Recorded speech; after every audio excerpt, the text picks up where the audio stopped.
Welcome to our channel Parvati's kitchen and vlogs. వీడియోలోకి వెళ్ళే ముందు ఎవరైనా నా ఛానల్ని సబ్స్క్రైబ్ చేసుకొని వాళ్ళు ఉంటే తప్పకుండా సబ్స్క్రైబ్ చేసుకోండి. అలాగే వీడియో నచ్చితే తప్పకుండా లైక్ కూడా చేసేయండి. ఇక లేట్ చేయకుండా అయితే వీడియోలోకి వెళ్ళిపోదాం. ఈరోజు అయితే నేను ఒక హెల్దీ రెసిపీతో మీ ముందుకు వచ్చేసాను. అదేంటంటే ఎర్ర తోటకూర ఉంటుంది కదా, రెడ్ కలర్ది, ఆ తోటకూర కర్రీ అన్నమాట. తోటకూర టొమాటో కర్రీ. ఇది టేస్ట్ అయితే చాలా బాగుంటుంది, అలాగే హెల్త్కి కూడా చాలా మంచిది. తప్పకుండా ట్రై చేసేయండి. ఇది రైస్‌లోకి అలాగే చపాతీలోకి చాలా బావుంటుందనమాట. ఇక ఎలా చేయాలో చూసేద్దాం. ముందుగా ఇక్కడ నేను ఎర్ర తోటకూరని తీసేసుకున్నాను. ఒక కట్ట వరకి తోటకూర తీసుకున్నాను. మీరు ఏ తోటకూరైనా తీసుకోవచ్చు.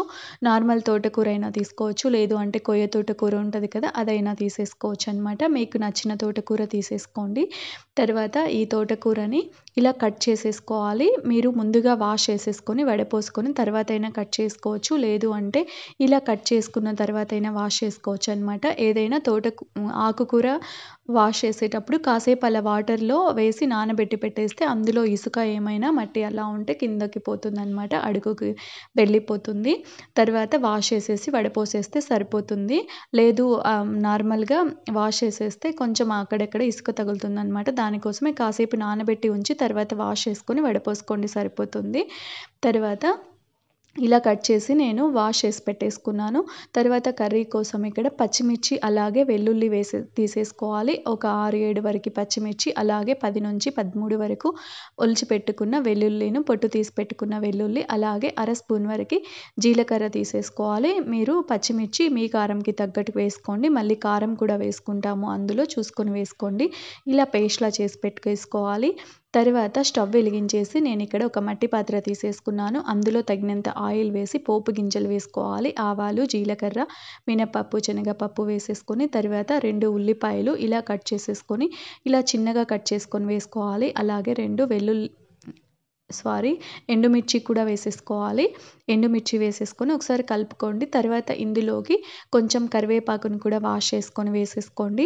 మీరు కావాలి అనుకుంటే ఈ కరివేపాకుని మనము పచ్చిమిర్చి, వెల్లుల్లి, జీలకర్ర పేస్ట్ చేసాం కదా, అందులో వేసుకొని అయినా కరివేపాకుని కూడా పేస్ట్‌లా చేసేసుకోవచ్చు. మీ ఇష్టం, ఎలా అయినా చేసేసుకోండి.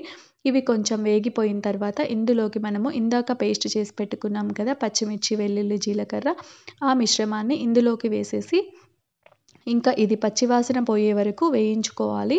ఈ తోటకూరతో ఇంకా చాలా రకాల రెసిపీస్ చేస్తూ ఉంటారు. నేను అవి కూడా తప్పకుండా అప్లోడ్ చేసేస్తాను.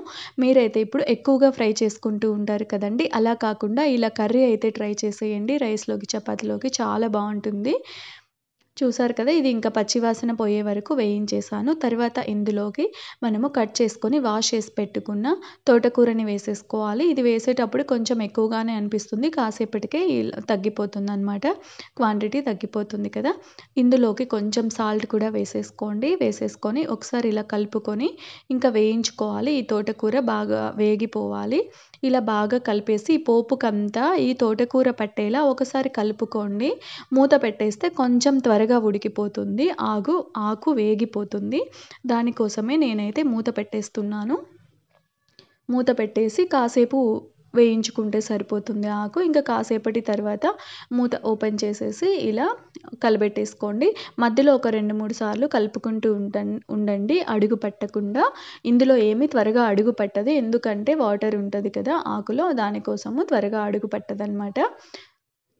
ఇవి వేగిపోయిన తర్వాత ఇందులోకి టొమాటో ముక్కలు, బాగా పండిన టమాటాలు తీసేసుకోండి. మీడియం సైజువి అయితే 3 అలా తీసుకోండి. పెద్దవైతే 2 తీసుకోండి, సరిపోతుంది. ఇవి వేసిన తర్వాత ఈ ఆకుతో పాటు ఈ టొమాటో కూడా మగ్గిపోవాలి. మూత పెట్టేసేయండి. మూత పెట్టేస్తే త్వరగా మగ్గిపోతుంది. ఆకు అలాగే టొమాటో కూడా బాగా వేగిపోవాలి. ఇలా ఒకసారి కలిపేసుకోండి. ఇంకా ఇదంతా వేగిన తర్వాత మనము ఇందులోకి ఆల్రెడీ పచ్చిమిర్చి వేసాం కాబట్టి కారము చూసుకొని యాడ్ చేసేసుకోవాలి. పచ్చిమిర్చి వేసాను కాబట్టి నేను అర స్పూన్ వరకే కారం వేస్తున్నాను. మీరు ఇంకా స్పైసీ కావాలంటే ఎక్కువ వేసుకోవచ్చు. తర్వాత ఒక స్పూన్ వరకి మీడియం సైజ్ స్పూన్‌తో అనమాట ధనియాల పొడి, అలాగే పసుపు కొంచెం వేసేసుకొని ఇంకేం అవసరం లేదు ఇందులో. ఇవి 3 వేసేసి ఒకసారి కలుపుకోండి. సాల్ట్ ఒకవేళ మీరు స్టార్టింగ్‌లో వేశారు కదా, తక్కువ అనిపిస్తే ఇంకా కొంచెం సాల్ట్ కూడా యాడ్ చేసేసుకుంటే సరిపోతుంది. ఇంకా వాటరు మీరు కావాలనుకుంటే కొంచెం వాటర్ యాడ్ చేసేసుకొని ఉడికించుకోండి. లేదు అంటే ఇలానే అయినా చేసేసుకోవచ్చు. మీకు ఎలా నచ్చితే అలా చేసేసుకోండి. ఇంకా లాస్ట్‌లో కావాలనుకుంటే మీరు కొత్తిమీర అయినా యాడ్ చేసుకోవచ్చు. నేనైతే ఇలా బాగా అన్నీ వేగిపోయే వరకు ఈ కారము, ధనియాల పొడి వేసాం కదా! అది కూడా పచ్చి వాసన పోయే వరకు నేనైతే కాసేపు వేయించేసాను. ఆ పచ్చి వాసన పోయిన తర్వాత ఇందులోకి కొంచెం వాటర్ యాడ్ చేసేస్తున్నాను. కొంచెం వేసుకుంటే సరిపోతుంది. ఎక్కువ అస్సలు వేయకూడదు. జస్ట్ కొంచెమే వేయాలి. వేసేసి ఒకసారి బాగా కలిపేసి ఇంకా మూత పెట్టేసుకోవాలి. మూత పెట్టేసుకొని కాసేపు అలా ఒక 5 మినిట్స్ లేదు అంటే 3 మినిట్స్ అలా ఉడకనిచ్చేస్తే సరిపోతుంది. ఇదంతా ఇంకా బాగా ఉడికిపోయింది.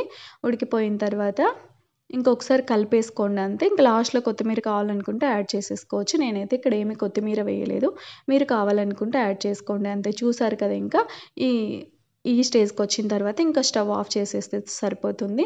చూసారు కదా! ఎంతో హెల్తీ రెసిపీని మీరు కూడా తప్పకుండా ట్రై చేసేయండి. ఈ తోటకూర కర్రీ చాలా బావుంటుంది. చెప్పాను కదా! రైస్‌లోకి, చపాతీలోకని మీరు కూడా తప్పకుండా ట్రై చేసేయండి. అలాగే ఇలాంటి మరికొన్ని రెసిపీస్ కోసం నా ఛానల్‌ని తప్పకుండా సబ్స్క్రైబ్ చేసుకోండి.